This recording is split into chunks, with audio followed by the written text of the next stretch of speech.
Hey yow yëpp ruqu yëpp asalaam si ñëpp ñu ñuy gis te dégg sunu kalaam. This is Jool combattant ñu ngi am mbégte si dajawaat fii si NSTV Sénégal pour vous présenter le deuxième numéro de votre émission NMC.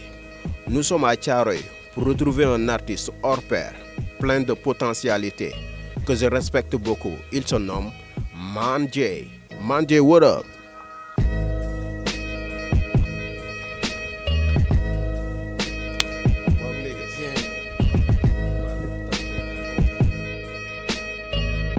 Asalaamaaleykum NSTV ñu ngi leen di siyaare di bëgg képp koo xamante ni yaa ngi kal émission bi di leen xamal ni Man J la ñu fas yéene yaatal tey ci lu bari comme ni ñu ko yàgg di waxee quoi ay. Yes side chers internautes nu ñuy def mooy avant ñuy nekk ci waxtaan bi ak Man J dañuy dellu régie ñu présenter ñu la biographie de l'artiste Man J.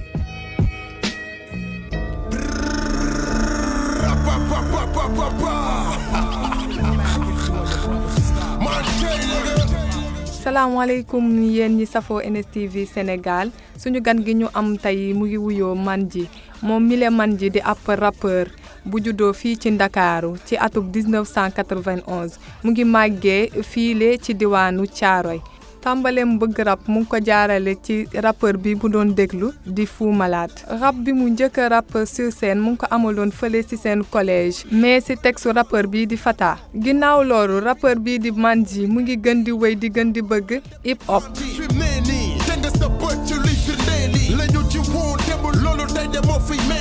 wéyal dégloom ci Mobb Deep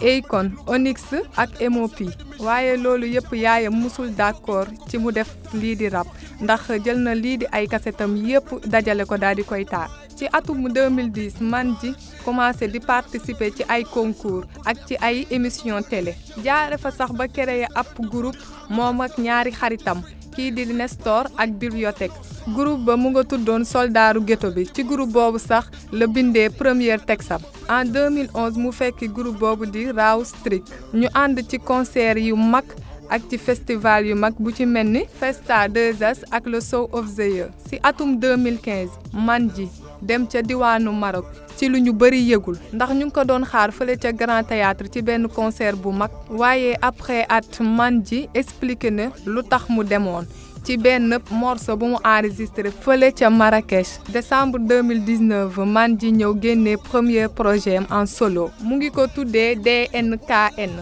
maanaam dooleel nit ku ñuul ndéem bëgg ngeen xam li ci DNKN seetaan leen Man J ak Jool Jool.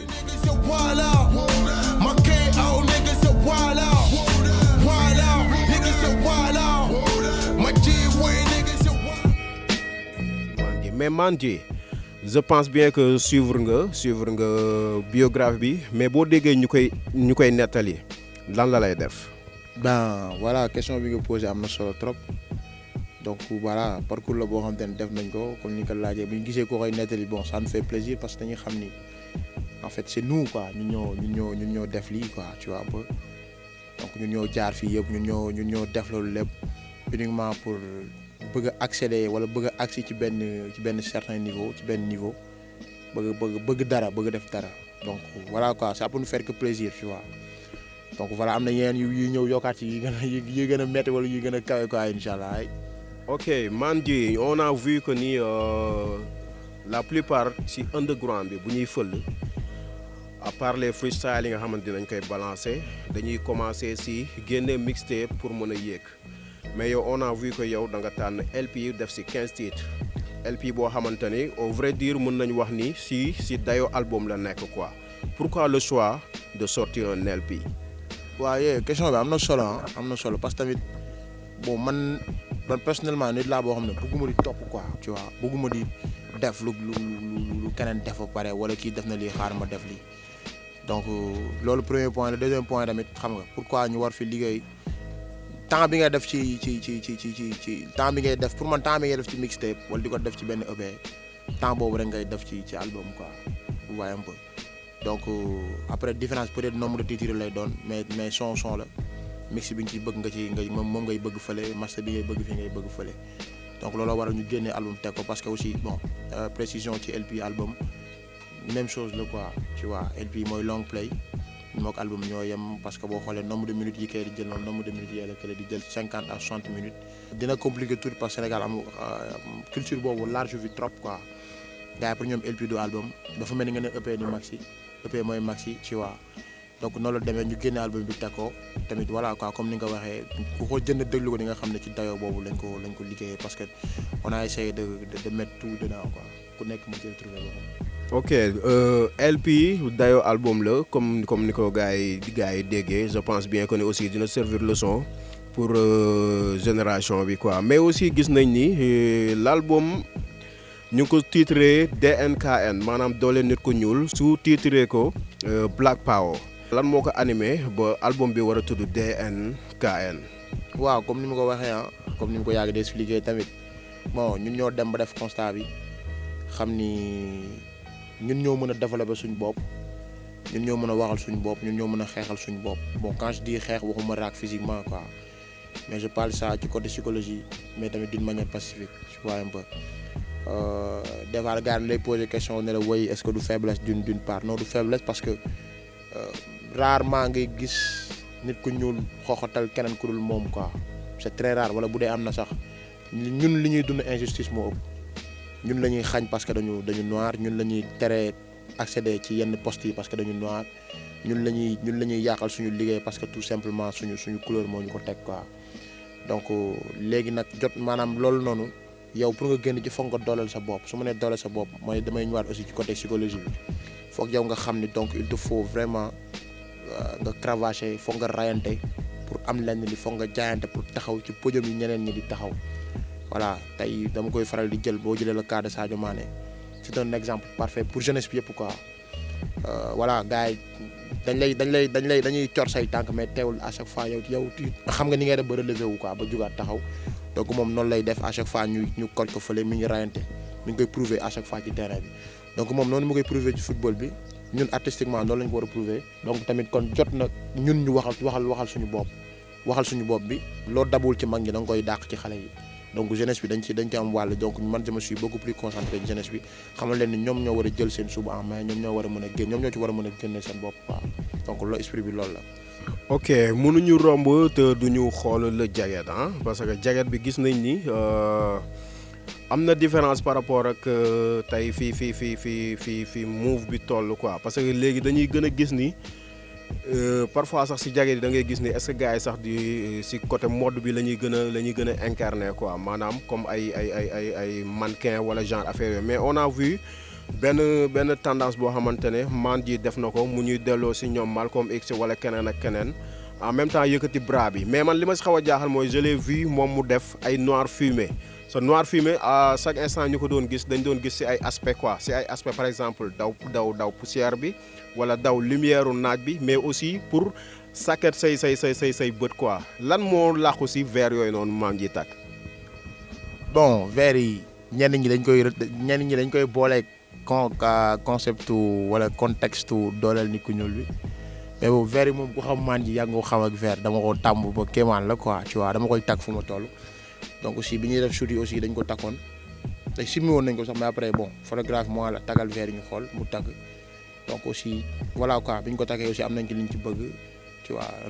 ba pare rejoindre na aussi idée wu dooleel nit ku ñuul bi avec couleur noire bi ngay am xam nga am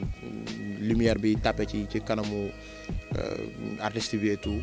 donc loolu lépp bëggoon rester ci cadre boobu bañ ko génn quoi loolu ñu doon rayante et puis voilà quoi pour man retrouver wu na ci comme ni ñu ko bëggee woon. ok pour ñu xuus si album bi comme ni ñu ko waxee am na 15 titres xam naa di ngeen ko gis si écran bi mais juste rek dañuy dellu si tànn si quelques titres pour mën ko résumer quoi parce que xam nañ ne lépp du si xaj jël nañu le numéro 4 le numéro 11 le numéro 13 ak le numéro 15 bu ñu delloo si le numéro 4 mi ngi wax tout ce que je veux man ji tout ce que je veux lan la ban rapport la am ak DNKN. tout ce que je veux en fait. boo xoolee maa ngi koy expliquer en fait tout ce que je veux c'est tout ce que je veux maanaam li ma bëgg lépp benn mic la mooy micro bi pour wax li nekk ci man tu vois donc c'est tout ce dont j'ai besoin quoi maanaam lii laa benn moom maa ngi koy wax sax quoi c'est tout ce que je veux, un seul et simple micro tu vois un peu maa ngi koy wax ci biir son bi donc loolu laa soxla benn mic laa soxla ma leneen pour mën a wax li nga xam ne moo nekk ci man donc tout ce que je veux loolu la maanaam mic bi nga soxla pour mën a wax li nga bëgg a wax carrément ci dooleel nit ku ñuul sur tous les ci quelques plans yi wala quelques formes yi nga xamante ni yow peut-être xam nga ko wala maîtriser nga ko quoi parce que live mënoo xam lépp donc loolu la tout ce que je veux loolu la c'est tout ce que je veux c'est ça quoi mic bi laa soxla woon uniquement pour mën a génne li nga xam ne moo nekk ci man. kon si je comprends bien loolu moo la plongé loo ba yóbbu la si Roy Thia. voilà moo lay yóbbu ci nga wax ci caaro yi boo amee mic da ngay mën a wax ci caaro yi da ngay mën a wax ci dooleel nit ku ñuul ci Black Power ci No More Racism in the World et tout caaro yi moom comme ni ñu ko yàgg di waxee still represent teewal la en fait su ma nee teewal ñu bari gars yi xam naa ñi nga xamante ni peut-être dañu comprendre dañuy jàpp ni aspect metti laay wax wala aspect yeneen xeetu xalaat mais non en fait su ma nee teewal ku ci nekk pour man da nga war a am sa touche bopp da nga war a am sa couleur bopp tu vois tey benn man ji buy classique war ñu dégg keneen fii Sénégal wala ñuy gis ni dafa am keneen ku muy toppandoo comme buy trap tey waroo trap ñuy gis ni trap bi trap bu diw la ñuy jox non yow da nga war a am sa own thing sa own business sa own touch ba booy trap mu ñu xam ni man ji la booy classique aussi ñu xam ni man ji la donc loolu aussi day ñëwaat ci caaro bi mooy dafa am loo xamante ne caaro yi la amul feneen te loolu noonu yow mi nekk caaro yi nekk artiste yaa ko war a génnee na nga ko war a génnee mooy li nga xamante ne moo fa am di sa couleur wala à travers ce flow à travers ce style et tout noonu nga war a reyantee pour génnee ko tu vois donc tey caaro yi la Pikine la parcelle la donc waroo nekk caaro yi di act like gars boo xam ne dafay sound comme parcelle donc richesse amul quoi donc caaro bi loolu la teewal la une bon et puis aussi benn aspect la boo xam dafa am ci hip hop tu vois boo nee recognize xam nga representing ainsi de suite quoi waaye donc loolu la rek quoi. ok on a bien compris j'espère bien que ni aussi yéen ñi nga xamante ne yéen ngi suivre l'émission NMC fii si NSTV Sénégal yéen aussi yéen a ngi comprendre quoi mais ba léegi si même aspect bi est-ce que dul tamit loolu moo yóbbu ni DNKN doole nit ku ñuul ak fi monde bi toll ak moom moo tax man ji ne kenn du komp maanaam doo komp. waaw souvent doo sib fii li nga dul sib bari na parce que mooy li may wax pourquoi injustice boobu war a mën a am seulement ci blague yi. ñun la moo tax ñun ñu juste injuste ñu tu vois da Sénégal da nga fiy ñëw par exemple da ngay nekk Sénégal da ngay seen étranger yow da nga leen gën a mettre à l'aise sax que sa bopp mais xalaatoo ko boo leen fekkee seen temps xalaatoo ko doo ko sax xalaat foofu boo tooñee yaa tooñ bu ñu la tooñee yaa tooñ est-ce que yaa ngi dégg mais ñoom bu ñu ñëwee fi yow da ngay wàcc sa lal jox leen yow da ngay xiif ñoom ñu suur da nga leen mettre à l'aise yow nga ñàkkal yow nga bañ a nekk à l'aise boo leen demoon police sax policier yi ñoom lay jéem a faral histoire de la pour ñu réconforter leen pour ñu bañ am benn genre gêne quoi ci temps bi mais yow boo demee feneen amoo loolu am na doo comp coom ci bon actu nit ñi comme Sénégal ni rey yi bare à chaque fois tu te poses la question mais lu tax la moo tax gars yi di rey te problème mooy ñi ñuy reyante ñu jegeente la jabar bu jëkkër ju rey jabaram doom ju rey papaam tu vois yooyu rek ngay dégg léegi quoi ay copain bu rey copinam te ñun ñëpp dañuy ci ñu xam tuuti da nga naan dañ naan la yàlla suñu borom li mu sàkk nit moo ko ci gënal waaye aussi suñu nit mooy def li nga xamante nii sax mala yi duñ ko def donc tu te poses plein de questions yoo xam ne mënoo am réponse am quoi donc loolu waral doo comp quoi. ok loolu moo waral doo comp mais nag loolu daf may glisser loo ba si dernier titre bi di la numéro 15 muy moomal sa bopp. est-ce que en résumé dañu bëgg a wax ni maanaam si DKN nga dugg si tout ce que je veux dem si Roy Thia dem si doo komp ak yeneen si biir yëpp li muy firndee rek wala li mu la bëgg a wax si suuf rek mooy na nga fexe ba moom sa bopp. yeah of course affaire yi pour man nit ki boo moom sa bopp mënoo avancer comme ni ma ko waxee sànq tes propres décisions tu les prends yow toi-même xam ni aussi am esprit de dépassement dafa bokk ci moom sa bopp.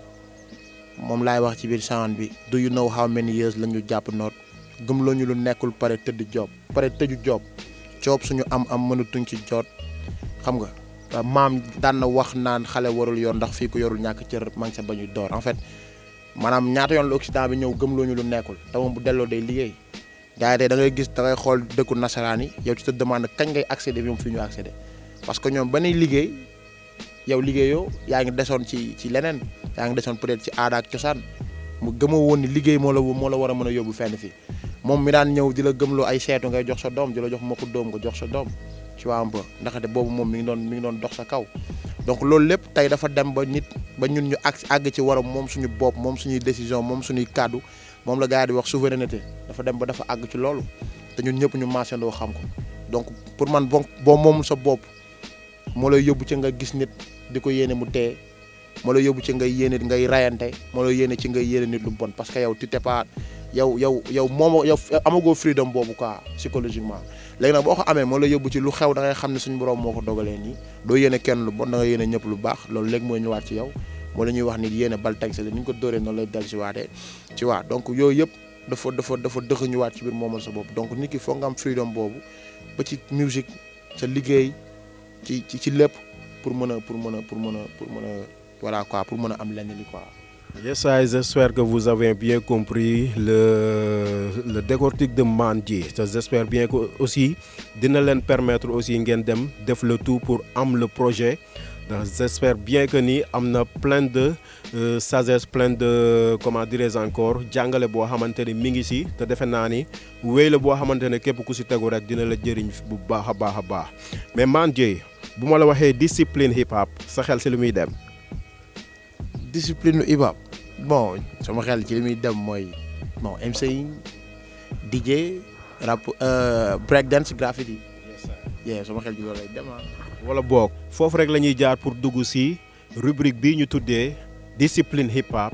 ki koy def tey mooy Big L.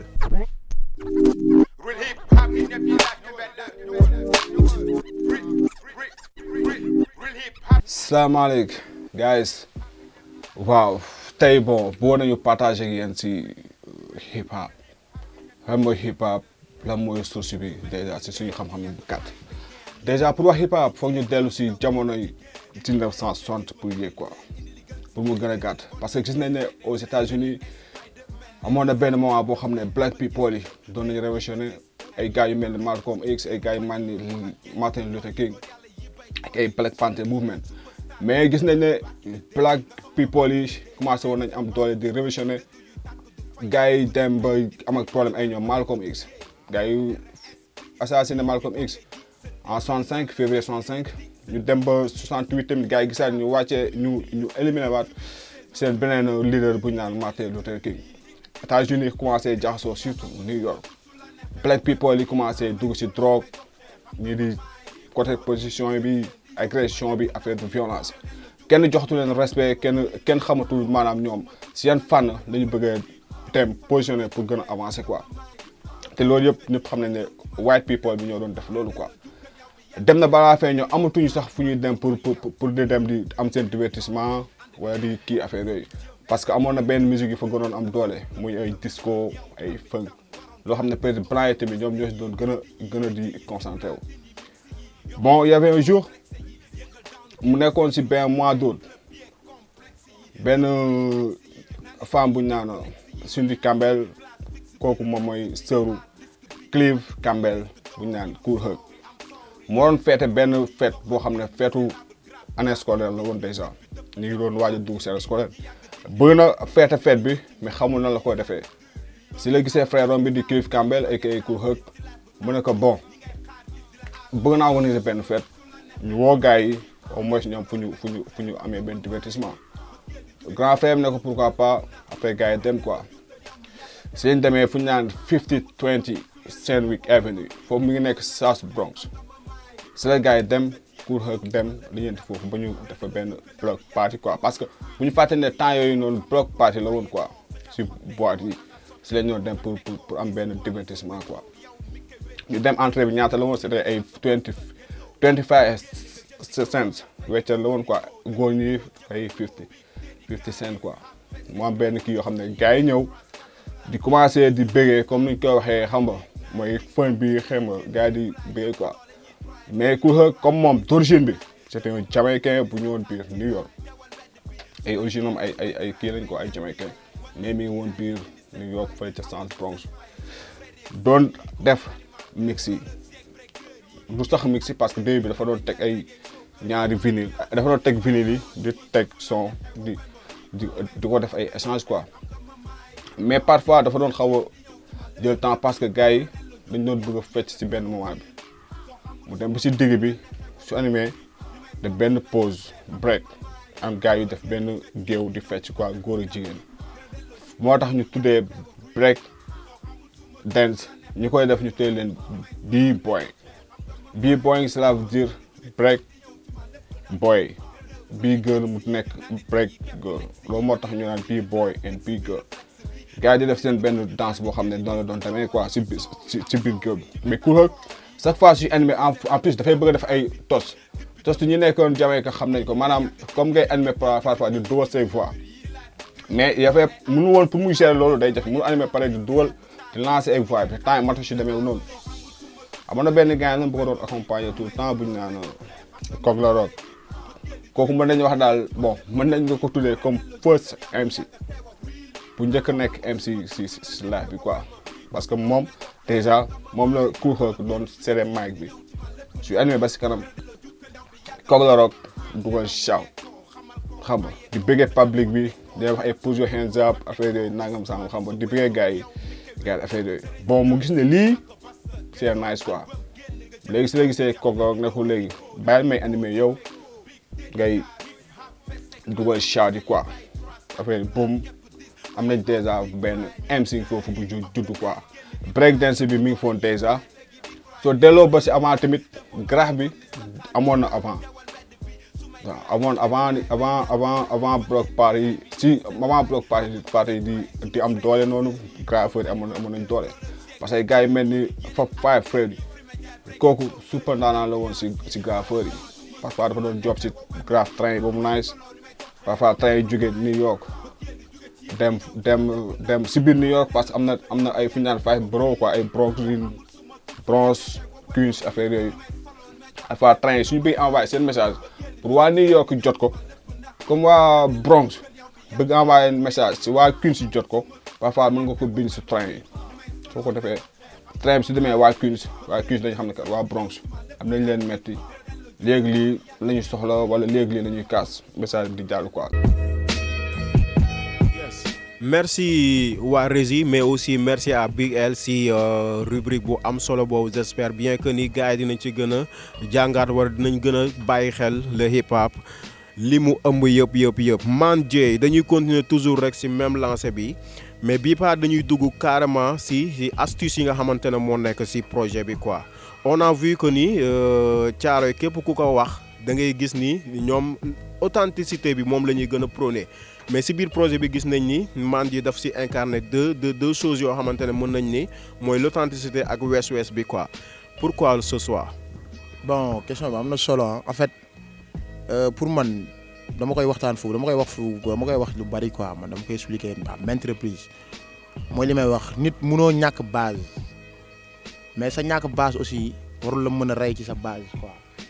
tu vois un peu tey sa base mooy yow tu es un Sénégalais. mais boo amee possibilité wu dem partout dans le monde mais you can do it bro mën nga ko def pourquoi mënoo ko def sa base mooy Thiaroye mais est-ce que dalaa war a tere nga dem Pikine dalaa war a tere nga dem Dakar war la ko tere parce que da ngay gis ni foofu yow war nga fa mën a am dara war nga fa mën a dem am fa loo ko lijjanti c'est pour man c'est la même chose ci sound tey ba na benn Man J base bi classique la mais man terewuma def rap terewuma afro terewuma def li nga xamante ni dafay desaat ci biir hip hop bi quoi tu vois loolu mooy première chose bi deuxième chose bi mooy plus qu'on avance plus que affaire day gën a am ouverture day gën a ubbeeku tey am na ñoo xam ne dañ lay déglu dañ naan la gaan woy ñun de bàyyi ñun dañ lay bëggee li nga dafa nice mais on aimerait bien style de sound yi ci nga koy def pour ñi nga xam ne dañ lay bàyyi xel boo bëggee lu pur da nga ko fay fekk boo bëggee aussi loo xam te ne c'est dansant wala aussi c'est fun la da nga ko fay fekk mais fun bi aussi loo ko fay fekk mooy li ma wax gars yi en fait nit boo même ci yoonu yàlla dañ naan nit boo ko bëggee dimbal da nga koy fekk ci tolluwaayam am na ñoo xam te ne peut-être mélodie bu nice musique bu fecclu moo leen di déglu loo sound donc yow tey une fois nga am mélodie bu nice musique bu fecclu ñoom ñu ngi lay déglu ci déglu boobu moo leen yóbbu ci ñu bëgg a xam lan nga wax ci biir parole yi nga def ci biir sound bi mais une fois que ñu déglu parole yi ba jàpp ko dañuy xam ne kon gaan bi waxul du n'importe quoi yaa ngi dégg mi ngi wax loo xam ne da lay gëmloo sa bopp mi ngi wax loo xam ne da lay voilà quoi da lay benn sound boo xam ne mi ngi ci biir tey am na ci gars yoo xam te ne duñ def xeetu sound yooyu mais dañ naan la gaan man sound bi dafa ma neex li tax mu neex ma mooy ci forme bi nii da ngay jàpp ne yaa dañuy dedans mais une fois nga déglu da lay gëmloo sa bopp quoi. Voilà donc man awma problème boobu man je me développe sur toutes sortes de style musical bu hip hop awma boobu jàpp quoi mais sama xeex wala sama rayante mooy voilà quoi base boobu saa yu ma sàngoone da nga gis ni gaan bi classique la mais aussi terewu ma def trap terewu ma voilà quoi terewu ma yooyu xeetu sang dëgg yàlla. mais Mandy mën nañ wax aussi on a vu que ni projet bi am na innovation bu ñu ko waxee mooy ñëpp xam nañ rupture bi am ci CD parce que tey fi jamono toll mais on a vu que ni yow aussi vous avez bien compris ça ba génnee ko ci support clé USB mais gars yi lu ñuy gën a wax mooy le prix dafa metti quoi loolu naka nga ko mën a expliquer gars yi. bon dama ko mën a expliquer gars yi mooy gars yi nañ essayer de comprendre un peu artiste bi quoi dama koy wax naa leen benn son moo gën a cher prix clé bi benn son da nga ci yow artiste nga wala yor ngay artiste xam nga ni mu demee benn son tu dépenses plus de 7000 francs donc bu ñu la jaayee 15 sons 7000 francs pour lu tax mu war a mën a créer polémique benn ñaar bi nañ xool clé bi leen di jaay de un nañ xool capacité clé bi ba pare troisièmement bi mooy clé bi dañ ko bàyyi mu free da ngay mën a dugal mën a génne am na ñoo xam tey seen clé dañ la koy jaayee 5000 peut-être mais mënoo ko utiliser déglu rek nga mën a def du génn du dugg bon ñun on s'est dit que ni c'est pas très intelligent c'est pas intelligent nit jël 7000 am jëndee ko clé te mënu ko utiliser après déglu rek la mën a def ñu tijji ko xam nga da ngay mën a dugal da ngay mën a génnee benn bi ñaareel bi mooy clé bi 8 giga la tey boo demoon di jënd clé 8 giga tu vas dépasser les 4000 frère wala ngay accéder ci 5000 léegi ñoom nañ def loolu nañ calculer loolu seen xel clé 8 giga plus 15 sons ci biir ak aussi print bi ngay def ci kaw clé bi donc jaay bi c'est juste pour jaay mais ñun xam nañu voilà quoi c'est juste pour gars yi am benn support mais du sax carrément business tu vois donc loolu la rek quoi comme li nga wax def évolution xam nga mais dem na gars yi xam ni monde bi moo toll foofu monde digital la wala monde virtuel si vous me le permettez. nañ def culture ci ñi nga xam te ni tey dañuy jënd ay affaire ñu xamal leen mbir yi nii la demee quoi. yes dañuy jóge foofu rek ñëwaat si fi ñuy waaj a tëjee émission muy 3 questions yi des à part bi nga génnee projet bi xam nañ ne Mandy aussi am na ay perspectives si 2020 bi quoi bu ñu doon laaj les perspectives de Mandy en 2020 lan lay doon. bon perspective yi